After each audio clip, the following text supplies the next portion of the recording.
Marc Raimondi for ESPN, back with you today, joined by Vicente Luque, who is coming off just a huge performance on Saturday against Rafael Dos Anjos, big unanimous decision win in Vegas at the UFC Apex.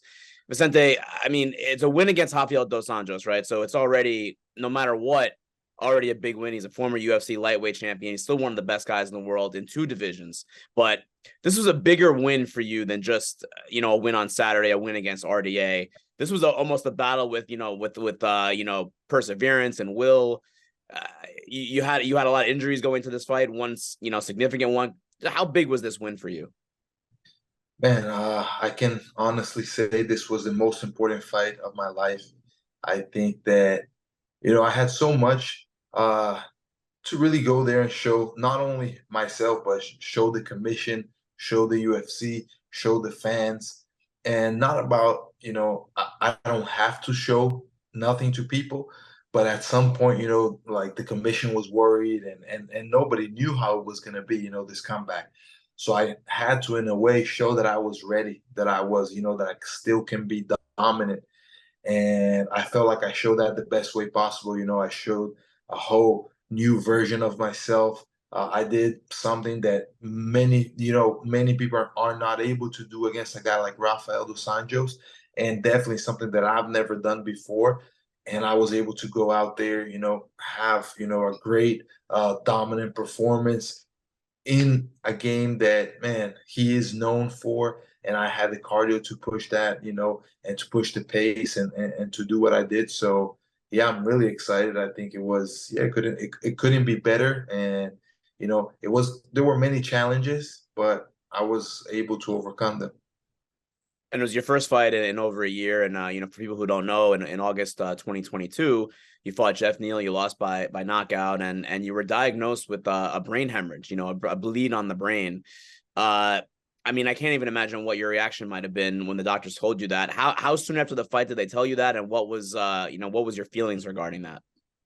Yeah, that was the night of the fight. So like I was pretty like conscious. If like I recently posted a video in a reels in YouTube in Instagram, and it's me talking right after that loss. So I was really conscious. I wasn't like knocked knocked out, like unconscious and everything. I was fine, but I had a lot of headaches and I didn't feel right.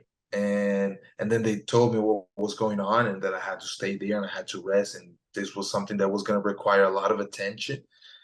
And, my biggest concern was about being able to come back, to be able to fight again, because that's something they told me that, hey, first we got to check your health and make sure you're going to be healthy. And because you got to, you have a normal life. And then further down the line, we're even going to consider if you can or not come back to do this sport, and that was, I think, the hardest part for me because when I chose this at 17 years old as a professional, I started fighting. I was like, man, I love to do this. This is what I'm going to do for my life, and let's go. And it was like always like, yeah, it's my call. It's my decision. It's what I chose for my life. But it could be taken away like that from me because of a fight and maybe me not being more intelligent or more having a better IQ and a better understanding of the fight. So that also made me change a lot of my training, a lot of the things, like a lot of how I see fighting nowadays. So yeah, it was bad, but at the same time, a lot of lessons were learned and a lot of evolution came from that. And this is the type of injury, like, I mean, we see in MMA, we see broken bones and, a torn ACL, things like that. That's a regular occurrence in MMA. Something like that, the brain, it's a delicate thing. It's a sensitive thing. And a brain hemorrhage is something that people like never come back from. And it could even be something that's life threatening. Did they tell you anything about like you were lucky or anything like that about, the severity of it or lack of severity of it? Yeah, they definitely did. Like my case, I would say that is the best scenario. So I had like the normal symptoms, like a little bit of dizziness, headache, not I couldn't see much light and things like that, but that's like expected. What they were worried about is that the bleed like would continue or would get worse. That would be the problem, you know, and it didn't. It got better. My brain was healing in those 2 days that I was in the hospital. So that's why I got released. And then later, you know, I was just improving every day more and more. I did a lot of hyperbaric chamber as well. That I think helped a lot with my recovery.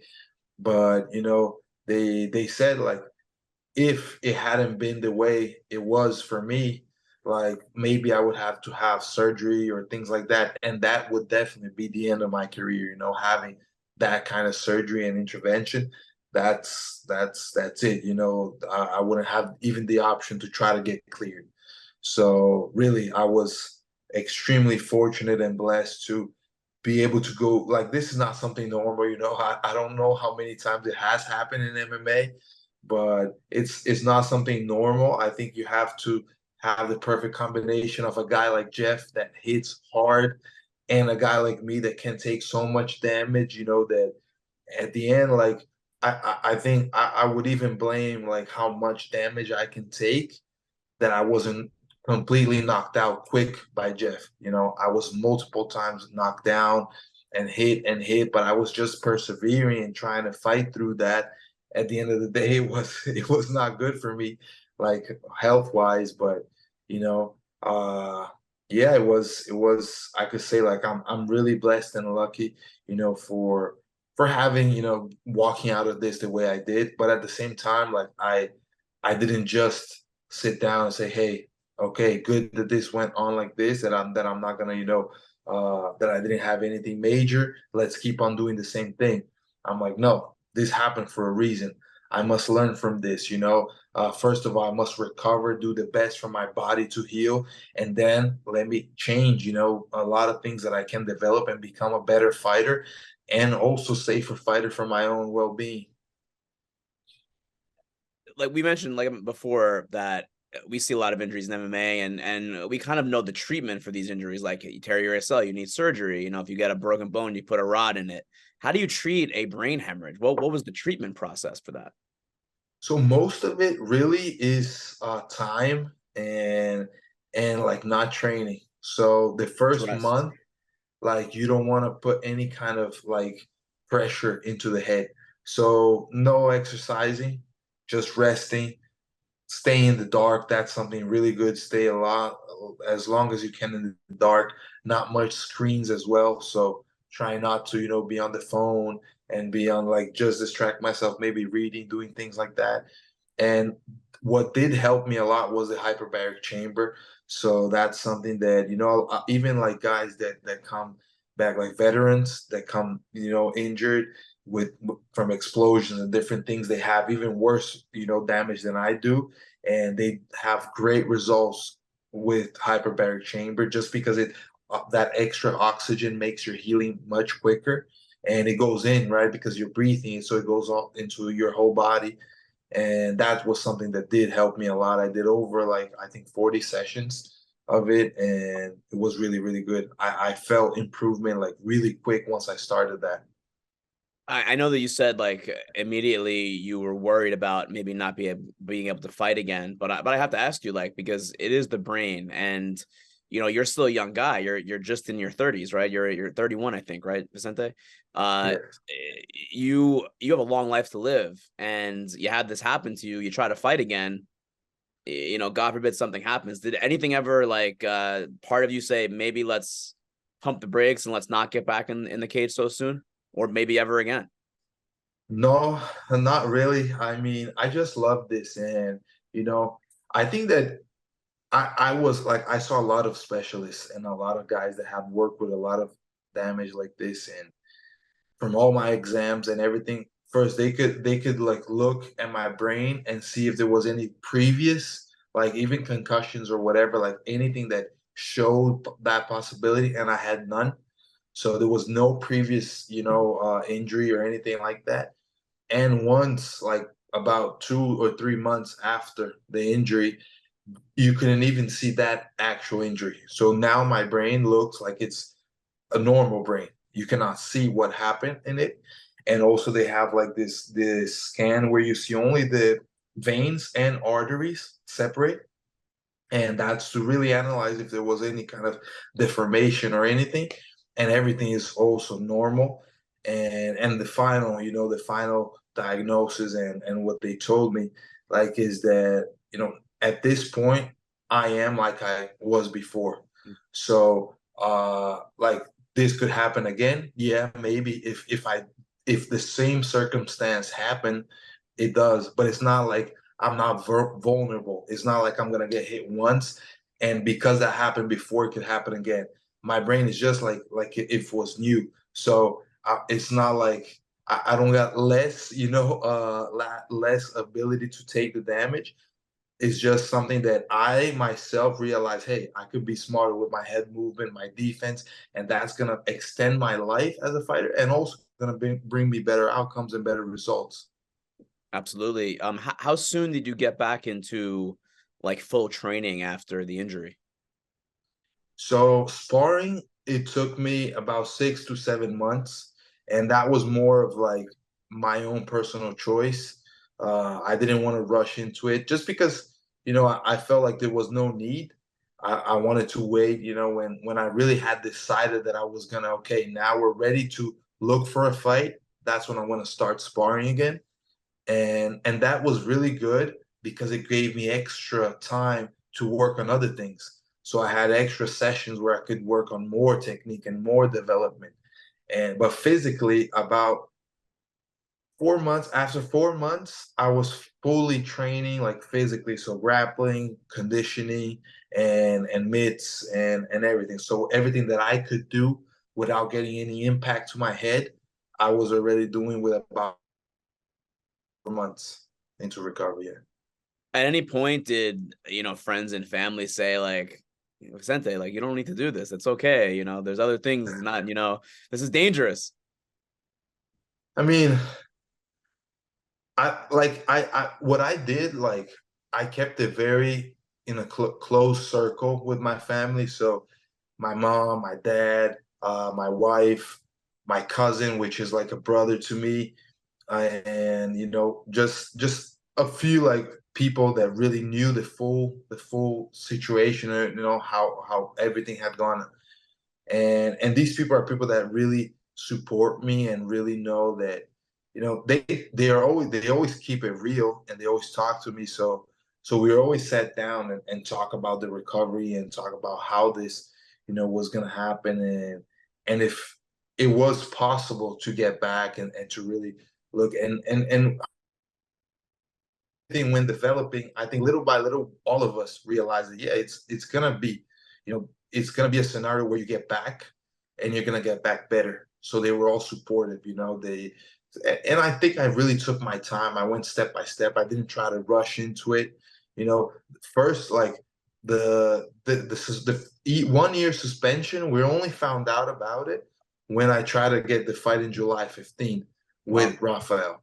So we didn't know about that because originally I was suspended for 6 months. So technically, from my standpoint, and I think the UFC as well, and my manager, I would have been cleared to fight in February. That's what we understood. And still, like, I didn't try to look for a fight then. I wanted to, have at least almost a year. And at the end of the day, it was perfect to get it in August. I just had, all the time to work and really make a lot of changes that is not nice. It's not good to make changes quickly. I moved to Florida. A lot of things changed, and it was good to take my time and do that smoothly, so the transition wasn't rough. So you finally moved full time to Florida because you've been training at Kill Cliff for quite a while, but now you're based there permanently. Yeah, yeah. So since 2014, 2015, from the Black Zillions time, Yeah. I've been coming to Florida and training with Henry, with Greg, and all the guys, in the changes of gym. But I've been training with these guys back and forth, but always, like, for the longest period would be maybe 6 months, 6 weeks, 8 weeks, something like that. Never much more than that. And at this point, I really felt like now I gotta stay here full year and get this experience when I have a fight, when I don't have a fight, so that I could just really be under, these great coaches and they can really like see my game and see where I can develop, what I should work more or not, really put their, give me their input and be able to influence more my career, and kind of give me better pointers where I could go or not. Also, the athletes here, man, so much talent, at Killcliff. So really, I think it's just something that made a lot of sense for me. And me and my wife were really enjoying, my son is here and soon he's gonna start preschool, and we're really enjoying the life here. So that was a change for better for sure. The first time that you sparred, you said it was about 6 months after the injury. So probably like in the winter time, right? Like January, February or something like that. Yeah, it Uh, was right after February, yeah. okay. End of February. What was that like? And was there initial like hesitance? Because again, you were coming off a pretty significant injury. You know, the thing is like the guys here kind of knew what I had, not completely, but they knew, and the coaches knew, what was going Right. on. So it was a smooth like coming back to sparring. I didn't come back like to crazy sparring, and guys just trying to take my head off. Coming back slowly and really like the first sparring sessions, I could say they were almost like shadow sparrings.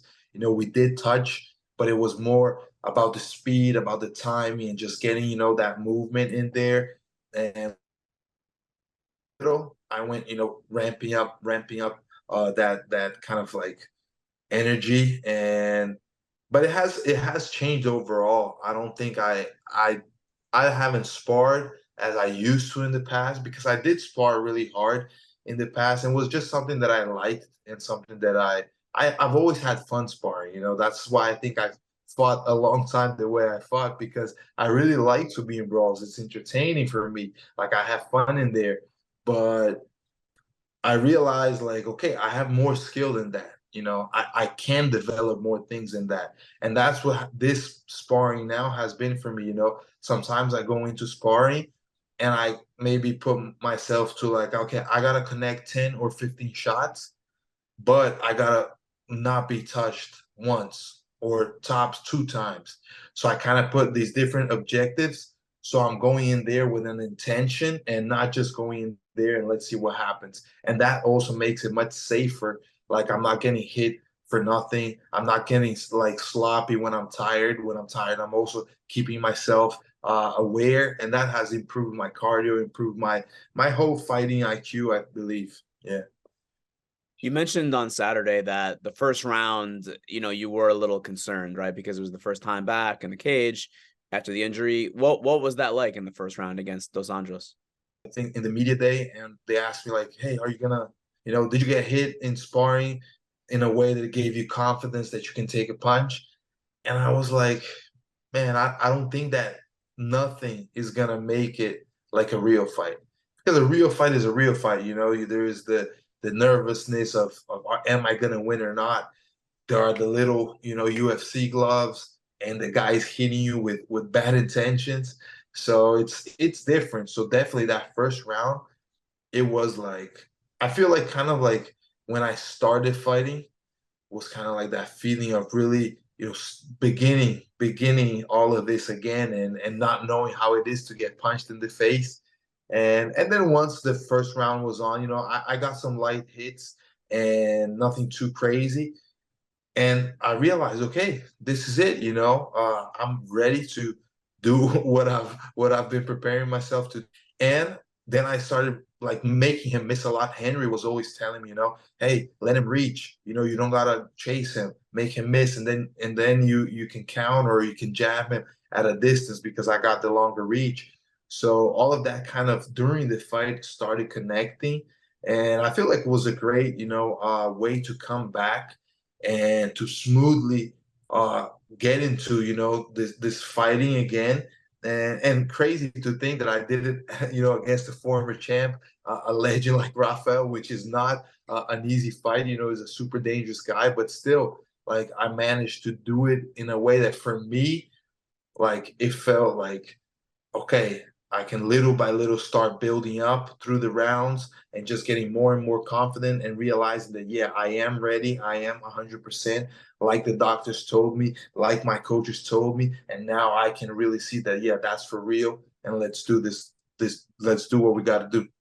You mentioned this before, but you've always been known as an action fighter, right? And I think at one point all of your fights in the UFC ended in finish, either way, right? Either you won or you lost, but they were always a finish, no decisions. And I know you prided yourself on that, but you're 31 and you're still in the prime, and now it seems like you kind of made those adjustments to your game to be kind of like a more strategic fighter. Is that fair? And what did you work on? What are the things that you're doing now that you weren't before? We got to have patience. Let's say it's a transition. I've had a year, but in reality, I've had maybe like 6 or 7 months to start developing a very different style and adding a lot of new things. So I just think that I'm really starting to adjust. This is the first time I fight with those tools. I still try to go for a Dars at some point, kind of a guillotine into a Dars. I still got his back at the end of a round and try to go for that, rear naked choke. And I try for a standing arm triangle. And, so I feel like the more I get used to this game, also my striking, like Rafael looked a lot for the clinch, even though I was the guy backing up and he was trying to attack me with big shots, countering, touching him, kicking him, and he would initiate the clinch. So I think that maybe if I had had more time in the stand-up, I could have started developing more of what I've been training, which is, I think it's pretty dangerous. I think it can be really dangerous, if I really have time to work my counters. Once my hands really land, I know I hit hard, and guys can definitely be knocked out, still with this new. So I think it's just giving it time, not rushing, not being, crazy, and I'll be back finishing these guys either submission or knockouts for sure. How hard was it with the commission to get cleared? It was challenging. Like I didn't know how it was. Like I never had any issues directly with the commission. What it was all Ali and the UFC, and they made it super smooth for me. It was I had no point had any doubts that I was gonna fight. So I don't know how serious it was, and it got over there. But for me, it was just like, okay, you gotta do this exam, you gotta go to this doctor, this other doctor, and I was just going to the appointments, doing what they told me, and being a good like let's say student and doing my homework. But at the end of the day, like I got cleared and I could fight. Something that I got told afterwards by some of the commissioners there is that there was kind of a warning to the referee that if I started getting maybe hurt or hit too hard, he could kind of like maybe stop the fight early just to kind of like protect me. So when I heard that, I was like, man, that's crazy. Thank God I fought the way I fought and I was able to avoid all the damage and really be dominant and get through the whole fight, because you never know how fights go on. I don't plan on getting hit, but sometimes, the other guy's trying to, get me out of there. So maybe I do get hit and I do get knocked down or get rocked.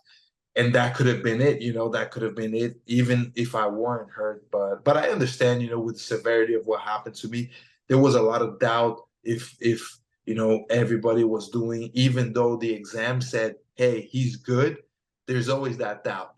People are always kind of like afraid. It's the first time that something like this is happening. So I get it. Another thing also, I went after everything, like we went there. We always go to the like medical check in over there, and they check us out and everything. And I was 100%. I had nothing, but they told me, hey, even though you have nothing, we're gonna take you to the hospital. We're gonna run a CT scan, and we're gonna make sure you're good. And I was kind of like, I understood, and I was asking, let me just do the media first. I got to get to talk to Kamaru and everybody at the ESPN like The thing over desk, yeah. there, and yeah, that was good. But after that, I went straight to the hospital, got the CT done. Less than 15 minutes, 20 minutes in the hospital, I was out, clear, all good, healthy. So yeah, I think it was like the right steps. I get it. I get it when I see what happened, and I think it's easier to be myself and just to be here living it than to be the one outside having to decide if let's guy go do that or not. And if something happens to him, it's on us, you know. I feel you. I understand. So now you got the big win. You're back. You know, you're back in your winning ways. Beat a former champ, and it really was a great performance, strategic performance against RDA. What's next? Who do you want next? And you know, what level? Talking top 5, top 10? Man, I'm ready to fight, you know, anything the UFC really wants me that is gonna propel me up. So, you know, I would love a top 5 fight. I don't know if it's the moment, if I will get it. That's why I threw out Dustin Poirier out there. I think that he's a guy that said about 170. I'm definitely down. I think that his style is awesome. I think that even like him moving up like could be something interesting for us to go out there and have a 5 rounder. I loved fighting 5 rounds. The 2 times, even when I lost to Bilal, like physically, I feel like that's the kind of fights I should do. I like the high pace. I like the long fights. So I would love to have, you know, a main event or even a co-main event, but 5 rounder against Poirier. I think that would be exciting. And I don't know, maybe some other exciting fights that could happen. I just feel like, you know, I'm looking for that fight that is going to move me up, especially now with Leon being the new champ. And you know, we don't know who's going to fight, if it's really going to be Kobe, and you know, we never know how these fights go. So I feel like it's a good moment for me to get good fights that move me up and get closer to that, you know, contender spot.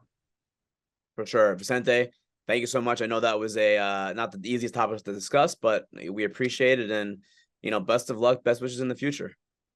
Thank you. Appreciate it, man. I always, you know, I'm always here and having fun in this journey. You know, the challenges come, we just take them, overcome them, and keep on working. Appreciate all the fans, you know, that always support, and hope to get in there soon and put on a great show every time. Thank you for watching ESPN on YouTube. For live streaming sports and premium content, subscribe to ESPN Plus.